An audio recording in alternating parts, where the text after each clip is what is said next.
Magandang hapon, ngayon pa araw Biyernes, August 11, 2023. Update po muli sa lagay ng panahon.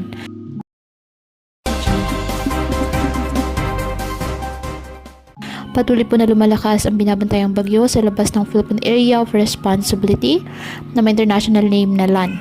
Huli ito namataan ng pag-asa dyan po sa may east-northeast ng extreme northern Luzon at hindi po ito inasang papasok ng ating par dahil tinutumpok nito ang bansang Japan.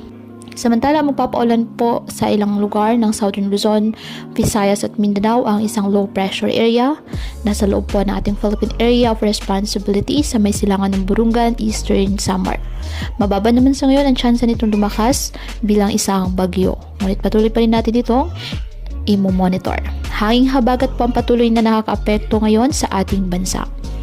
Ngayong araw, asahan ang mga pag-ulan sa ilang bahagi ng Southern Luzon, Visayas at Mindanao.